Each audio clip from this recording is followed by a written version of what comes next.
자, 반갑습니다. HRSP 정홍농사입니다. 오늘은 기업에서 노무사님들 채용하실 때 좀 고민하는 몇 가지 포인트 같이 좀 얘기를 해볼 텐데요. 두 분 노무사님 모시고 좀 자유롭게 얘기를 해보도록 하겠습니다. 안녕하세요. 안녕하세요. 반갑습니다. 잘 지냈죠? 네. 요즘에 기업에서 참 노무사님들 많이 채용하시는 것 같아요. 회사의 홈페이지나 주변에 보면 인사 노무부서에서 노무사님들 참 많이 채용을 하는 것 같아요. 전문가를 필요로 하는 니즈가 많기 때문에 이제 이런 현상이 있을 거라고 생각하는데, 제가 좀 나눠보고 싶은 게, 우리가 막상 인사 부서에서 노무사님들 채용하려고 하면 크게 뭐 두 부류 정도가 나눠질 것 같아요. 과연 합격한 지 얼마 안 되신 신입 노무사님을 채용할 것인가, 아니면 노무법인이든 기업이든 그 경력이 좀 있으신 그런 분들을 채용하는 게 맞을까 고민하실 것 같은데, 좀 이렇게 의견이 나뉠 것 같거든요. 그 장 노무사님 생각은 좀 어때요? 저는 신입보다는 경력 노무사를 채용하는 걸 추천드리고요. 네. 여기서 경력은 최소 한 3년에서 맥시멈 5년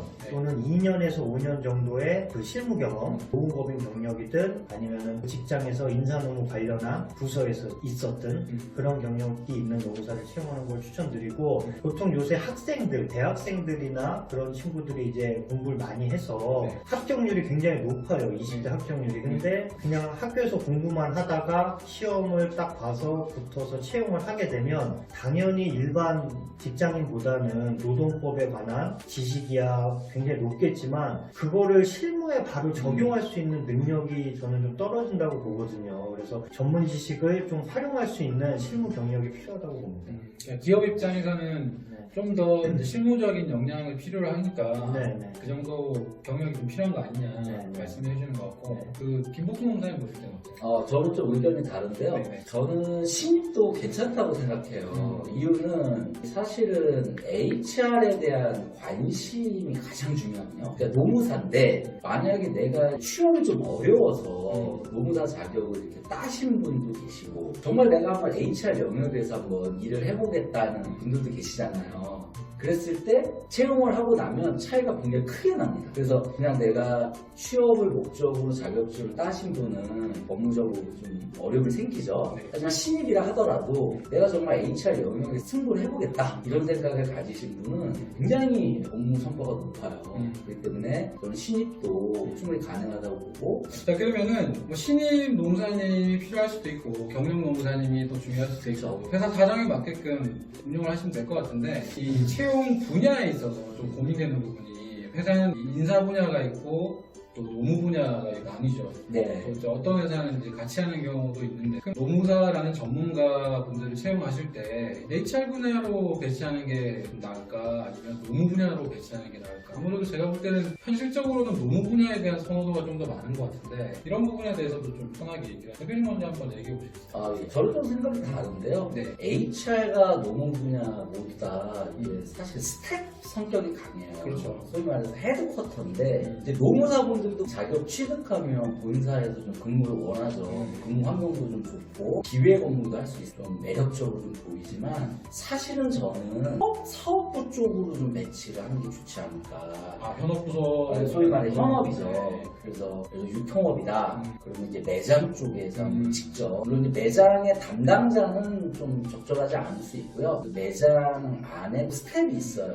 그러면 그 매장의 인사 담당 뭐 이런 역할. 제조업이라면 공장으로 가는 거죠. 그래서 공장에 뭐 엔지니어를 할 수는 없잖아요. 공장의 인사 담당 이렇게 해서 충분히 현업을 이해한 다음에 스텝으로 올라오는 게 맞다고 생각하고요. 그렇지 않게 되면 이제 본인도 한 1, 2년 지나면 조직 내에서 자리매김을 잘 못해요. 왜냐하면 노무사 자격은 있지만 현실감이 좀 떨어지는 제도 기획이나 이런 게 몇 해 일어나게 되면 주변의 반응도 노무사인데 좀 기대보다 부족하다 뭐 이런 얘기도 나오는, 그래서 오히려 좀 힘들지만 본인 입장에서도 사업부 쪽에 경험을 쌓는 게 좀 좋을 것 같고요. 회사도 마찬가지로 생각해요. 그 강노무사님은 뭐 약간 비슷한 경험 갖고 계시지 않나요? 예. 저도 본사에서 1년을 근무하고 바로 지방 사업장에 가서 여기서 다양한 노무 경험을 하고, 그 다음에 이제 한 4년 후에 본사에 다시 와서 인사 기획 업무나 이런 걸 했는데, 그런 커리어는 굉장히 이상적이고 도움이 된다고 봅니다. 그래서 현장에서 인사팀에서 일을 해보면 그 현장을 알 수 있거든요. 그러면은 나중에 본사에 올라와서 인사 기획이나 인력 운영을 했을 때 현업의 니즈가 뭐고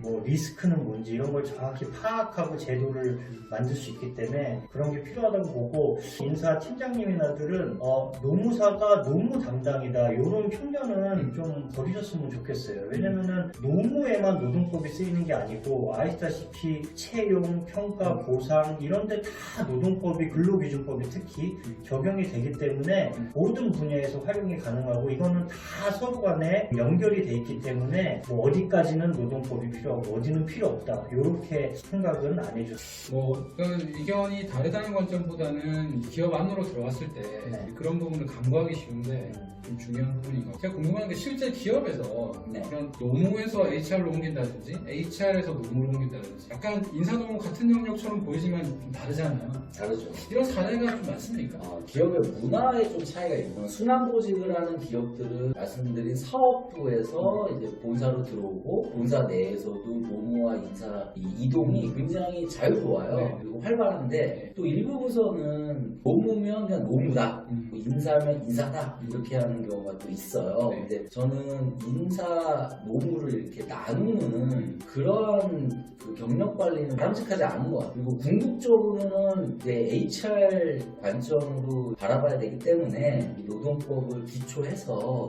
결국에 우리 조직의 인사 관리를 어떻게 해나갈 거냐를 이제 기획하는 것이거든요. 그렇죠. 그래서 궁극적으로는 노무 인사는 하나로. 그게 훨씬 더 기업에 도움이 된다. 그럼요. 감독사님도 그런 관점을 동의하시죠? 예, 저도 공감하고요. 그렇게 순환 근무나 이런 건 꼭 필요하고, 근데 사실 기업 규모가 작으면은 뭐 인사, 노무 이런 파트 자체가 구분이 안 돼 있는데, 아주 기업 규모가 커서 뭐 노무 부서에만 뭐 10몇 명씩 있고 이런 이제 회사 같은 경우에 이제 전문성을 키운다는 목적으로 그렇게 하는데, 그래도 일부는 이렇게 순환을 해서 다양하게 이제 그 현장의 목소리를 전할 필요가 있다고 봅니다. 저도 굉장히 동의하는 게 인사와 노무를 구분하는 게 이게 쉽지 않잖아요. 이 사람 관리라는 거는 하나의 틀거리 내에서 이제 관리를 하게 되는데 너무 구분하는 것도 좋지는 않다는 생각이 네. 공감합니다. 자, 그러면 이제 세 번째로 한번 나눠볼 얘기가 결국이면 과연 노무사에게 필요한 역량은 뭘까? 기업에서 채용을 하고자 할 때 주로 봐야 되는